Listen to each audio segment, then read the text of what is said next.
solar coaster. Come along for the ride, yeah. The solar coaster's rolling, it feels so right. Hop on the solar coaster. Come along for the ride. Aloha, my name is Anna Covert, and this is The Solar Coaster, the wild ride through the solar industry told by the people who are living it every day. In the hot seat with me today is Eric Wedell of Energy Plus Solar. Eric, let's kick this off. When did the sun first shine on your solar path? Years ago when I was like an adolescent, like we're talking about like the 1970s or so. 1970s. Yeah. I mean, that was the first time I ever got inspired to learn about solar energy. And what was the reason for it? It was just, you were just a green tree hover? Or? No, actually, I mean, I was a kid, and people were like demonstrating against nuclear sites, and they were waiting in line to buy gas. Like you can only buy gas on certain days of the month, Oh, wow. like odd or even and things like that. So I just started thinking about it just as a child, I started thinking about like, there's got to be some kind of solution for this, So I actually read a book called Energy Options. It was by some kind of professor or something, and he had all these options laid out like hydrogen, nuclear, solar, and he was weighing the pluses and minuses of all those. Interesting. And yeah, so I got really fascinated and I wanted to get into it at that age. And so then you started your first company when? My first company I started in 1994, which was Energy Plus, actually. And I started doing air conditioning actually at that time.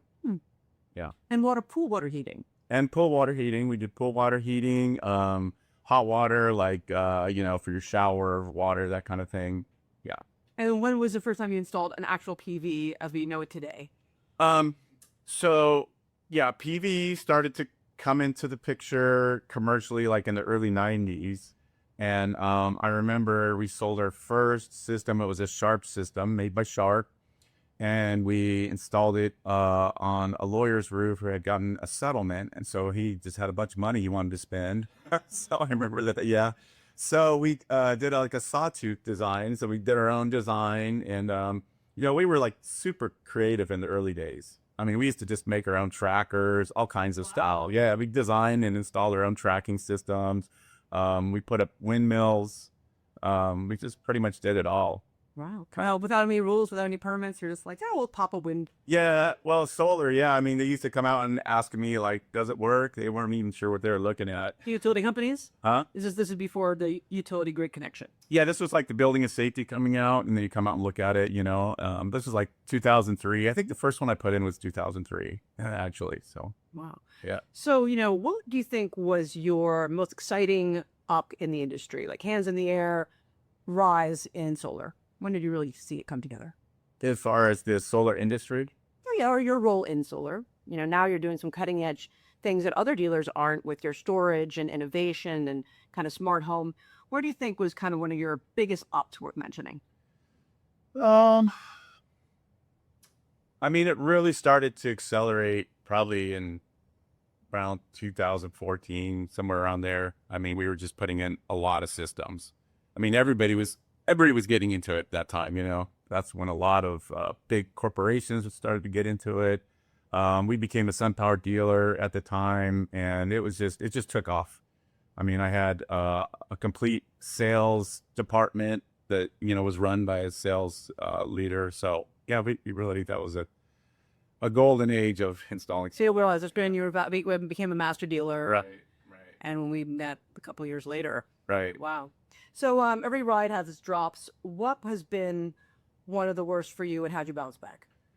I mean, it seems like the world solar coaster, like you say. I mean, it seems like the drops happen like all the time, and then they go back up. You know what I mean? I mean, it's like, oh, the first thing, NEM's going to NEM 2. Everybody freaked out about that, Then it was like, oh, the tax credit might go away, and so everybody freaked out about that, And then COVID came, and everybody freaked out about that, And we knew storage was coming. I mean, we've known it for like the last 10 years. We knew that solar would never survive on its own without storage. So I think it's in the best position now it's ever been because of the rise of storage and what's happening right now in the market. I mean, all these people coming online with storage, the price of storage is going to drop, I believe, like in the next 5-10 years.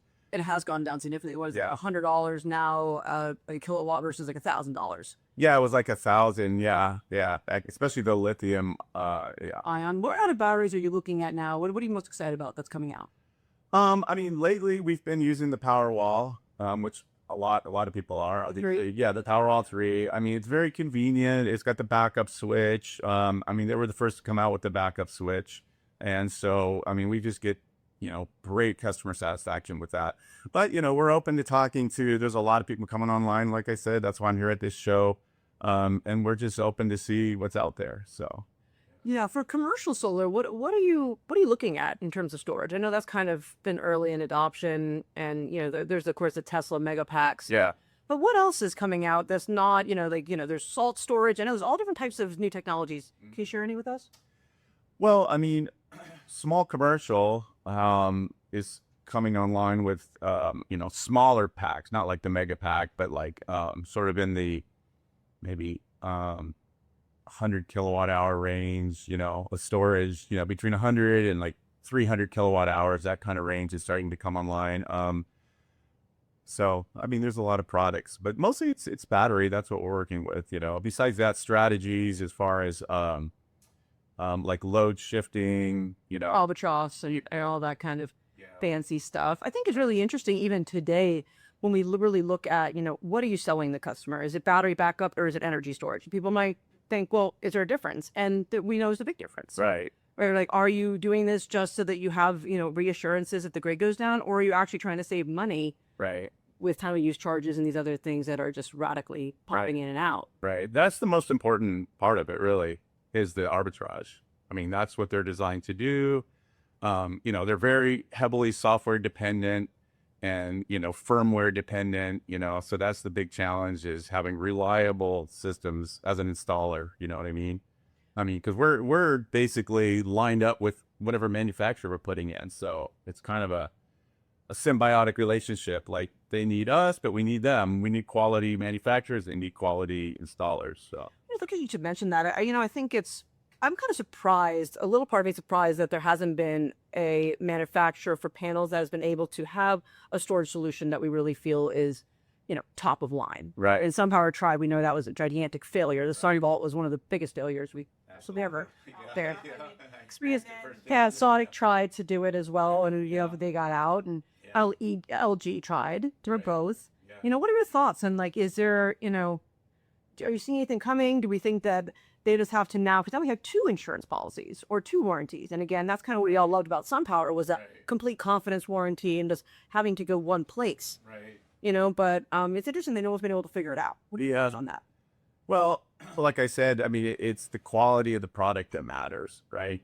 I mean, panels have come a long way. So we know the panels are good. We know that the panels are going to last for the most part. I mean, they have a really low rate of failure. So yeah, the batteries, really, that is the key, Yeah. I mean, you have a good battery with its own internal inverter. I mean, that's really the direction I think it's going, What about these bidirectional EV chargers? Have you used any?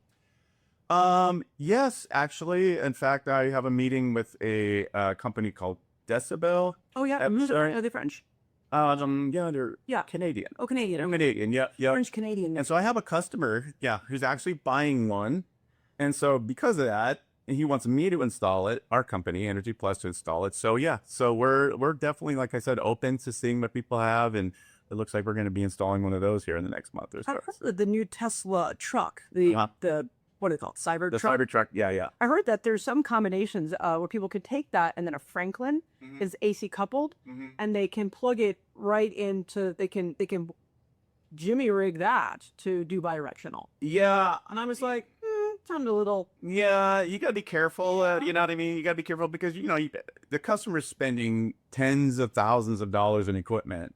So you have to really make sure that stuff's all going to work together. Like you were saying to your previous point, I mean, having one manufacturer is nice, but that being said, if that's not, possible, then having a manufacturer that specifically states that, they're designed to work with other products, Yeah. Like this Decibel product, you're saying, oh, we'll work with the Nissan Leaf, we'll work with anything that's out there. And so this customer found this on his own. And he asked me, well, do you want to install this product? And I never heard of it and they were new. And I was like, oh, I don't know, it's like, if it sucks, I'll be on the look, that's the thing. So, but like I said, you have to always be open, that's what's great about competition, nobody's at the top forever, you know what I mean? People constantly compete and they come up with better innovation, and that's what our industry is all about. I mean, It is. So what would you say to those, junior guys out there that are just thinking about getting into the industry? What is your advice for them? I would just say, learn the technology, just get into the technology, learn the software. Programming is going to be important. And then just decide what side you want to be in. I mean, if you want to be a manufacturer, if you want to be a contractor, so it's just kind of decide which route you're going to go. Yeah. What do you think is the most exciting stuff that's coming? What are you most excited about in the next 5 years? I'm excited about self-contained solar systems for customers. I mean, We're off grid. Yeah, stuff. yeah, Yeah. it's exciting. I mean, yeah, it's a revolution. I mean, when you go to somebody's house and they don't have to use the power company anymore, that is like, yeah, that blows the lid off. Yeah, it really does, and I think it's so interesting that the really the utilities are like the only true monopoly, and I get it. There's part of me that I went to Power Gen one of those years and met a nice lady whose father owned a utility company, and she really kind of gave me a new perspective on what was involved and what an art form it is to really move power and burn it and do the different generators and turbines, and it was like, wow, it's just really amazing. But at what point do we say, okay, 100 years it was enough? Yeah. Or now, like, we should be able to get off the grid if we want to without Right. a penalty. Well, that's the great thing about solar is that it's distributed right to your property. I mean, that's the best distribution you can have. Right. You know what I mean? Not losing anything. Or Yeah. a 10% conversion into the inverter, Right. and then that's basically it. When we five. When we put enough batteries and enough solar panels on somebody's house, and whatever happens to the grid's not going to matter. You know what I mean? No matter what, they're going to be good. So It's true. So that's the revolution in solar. It's really happening right now. I think solar is the best it's ever been right now. I think so too. And that's like, I think a lot of what I really appreciate about the people I interview for the book and clients like yourself, that there's a resiliency here in this industry. And like, there were times where there was no SIP tax credits. Right. There were times where, things have been against us. I mean, solar net metering was over in 2015 in Hawaii. Yeah. You don't hear us crying. Oh, No. and when some people talk about, oh, it's the end of solar, I'm like, you know what? Right. Look to history. Look at the different industries, or not industries, but locations, and like California going through NEM. It's going to happen everywhere. Right. And it's just the way you sell the solar needs to change. Right. Right. And selling it like an ROI of, that it's like a no-brainer. Well, it's still a no-brainer. Yeah. It is. And my advice to people is not to discount or put your own objection into it. If the customer came out to you for a reason, they want solar. If you don't sell it to them, someone else will. Don't prejudge. Right. Right. And yeah. Yeah, and then even from a macro aspect, as far as, there's a lot of conversation on social media about like, oh, solar can't satisfy the needs of the country, as a whole and all that. People say a lot of that stuff. But I mean, if you really just Google or go through AI, whatever you use, and look at what's the wholesale price of producing power in the United States, and solar's right in there with like coal and nuclear. I mean, they're all around 5 cents a kilowatt hour to produce. Wow. And yeah, and with the solar, like, I'm not saying that there can't be other forms of energy, but I mean, solar is the most democratized form of energy, Readily available. Yeah. For us. And I think that's another part that, I'm a big believer that we need all the power sources. Right. And we're growing so fast with this AI that we need and how much we need. There's no way that we can just rely on one thing. We need all the wind. We need all the solar. We need it, and if we want to be able to set up another coal mine, we're looking at 10 years. Oh, yeah. Right? And then you have to have labor. You have to maintain it. There's risk. Solar, it's up in a year and a half. There's no risk. Yeah. And now, did you see the new drones? I'm looking forward to seeing them at this show. Oh, really? They're the installer drones. Mm. And they're, yes. And they're supposed to be more for commercial. I don't think that it's on the For like lifting panels and things like that. Yeah. and doing big solar farms, and they go out there and they, and they're like, I don't think it's really going to replace. I know people are really afraid of AI and replacing people. I don't believe that. I think these are our solar helpers. Well, yeah. Right. And if you can then cut the insulation down super fast, I mean, because some of these panels are like enormous now. Oh yeah, it's very. I don't know what they're thinking. I mean, guys on a roof in the heat of the sun. I mean, any help we can get. You know what I mean? Yeah. That's like, I'll use it. I mean, I don't know why making the panels bigger and bigger. I mean, the 360 seemed like the perfect size. And now they're just getting bigger and bigger and bigger. It's like 500 watts. But the thing, well, it's a marketing thing, because customers, that's education. Like, customers in their mind, they're like, well, he has a 450 watt panel. It's like, well, it's the same efficiency as this 400 watt panel. It's just bigger. You know what I mean? So that's just the education. I always tell you, like, look, you could have twice as many that are half. You know what I mean? It's like 6 half dozen kind of thing. Right. You know what I mean? So.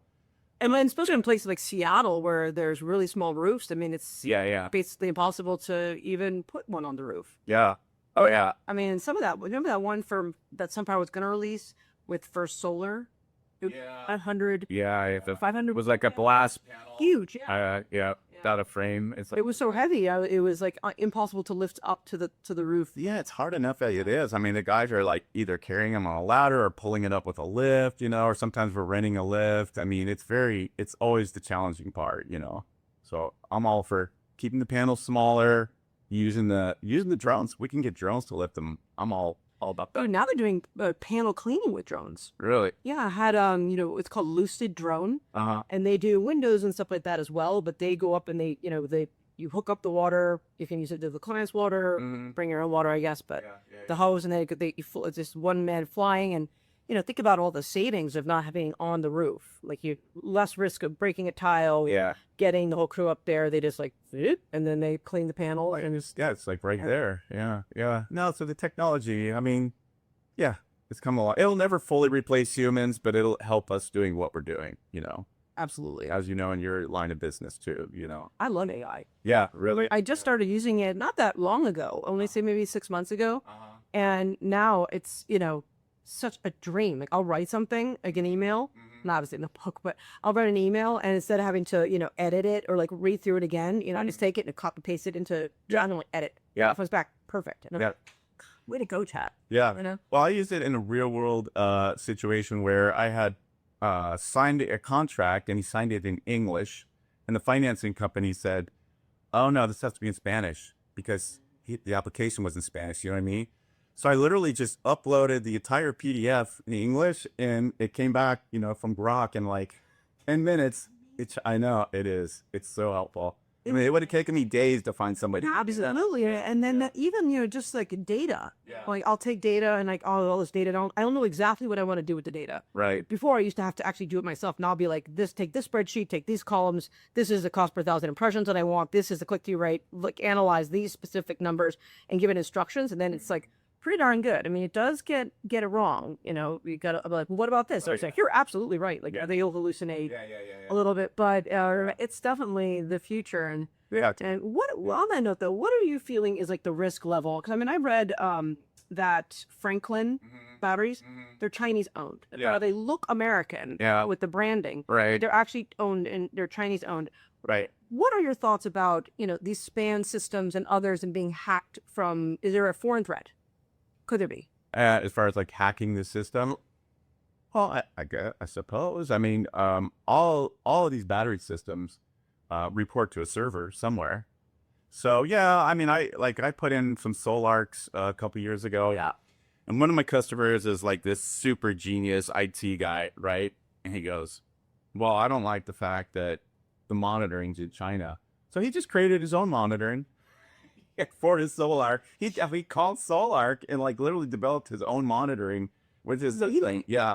So I mean, it bothered him enough that he didn't want all his data going to China where they could like shut him off or whatever. Or start a fire. I mean, I can't remember even now who was telling me about it, but someone was also worried about, because I had my Span, which I love. Yeah. My Span app, and we'd like to start putting those in. Those are best. Really? Oh yeah, and then also now Solar Edge with their new home system. Oh really? That also includes kind of like a smart panel, and it's great because people who And I know they've had some bad press and whatnot, but the new upgrade. You have a solar edge battery? I do not. Oh, I yeah. have two Teslas. Okay. I have, so I've got my two SunPower Renaxion systems. I got the 327s and then the 410s. Yeah. I have the two Tesla Powerwall 2s. Yeah. And I have a charge point, a span, and my Porsche Taycan. It's like Okay. a fully off-grid. Yeah, that's great. It's wonderful. such an exciting feeling, isn't it? Yeah. That's awesome. But the span actually lets you control the loads, right? Like remotely and stuff like that. Yes, you know? probably. It's whatever goes off. You see, like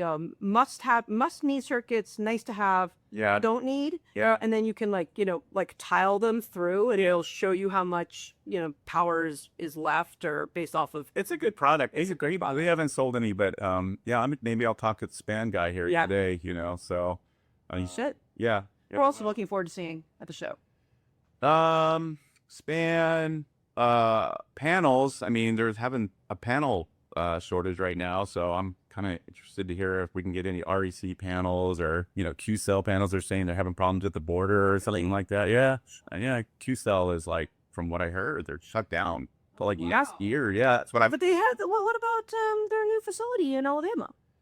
Or is it Georgia? Or I'm just going by what Green Tech. See, Green Tech told me this morning. They're making their own panels now in the States, so that we didn't have to really worry. I mean, they say that, but then, like you said, I mean, they import the parts sometimes. You know what I mean? And then they assemble them. But I mean, I like to get as much as I can on board. I want to talk to, especially small commercial batteries and control systems. Yeah. I mean, I started with kind of a Solarc. I'm working on a commercial system right now. We sold them the Solar, and we're gonna put it with like a Renon battery. And so I'm going to be talking to them. I'm excited to see what's out there, Yeah. Yeah. Awesome. Well, thanks so much for being a guest today. And please join me next week as I interview another industry expert. And I hope you. Although we do a new ending. I didn't plan that one well. I'm like, okay. Thanks so much for being here today, Eric. For all my guests, please visit thesolarcoasterbook.com, pick up a copy of my new book. It'll be available everywhere online in a couple weeks. And join me next week as I interview another industry expert on the wild ride of the solar coaster. Aloha. Hop on the solar coaster, come along for the ride. Yeah, the solar coaster's rolling, it feels so right. Hop on the solar coaster, come along for the ride.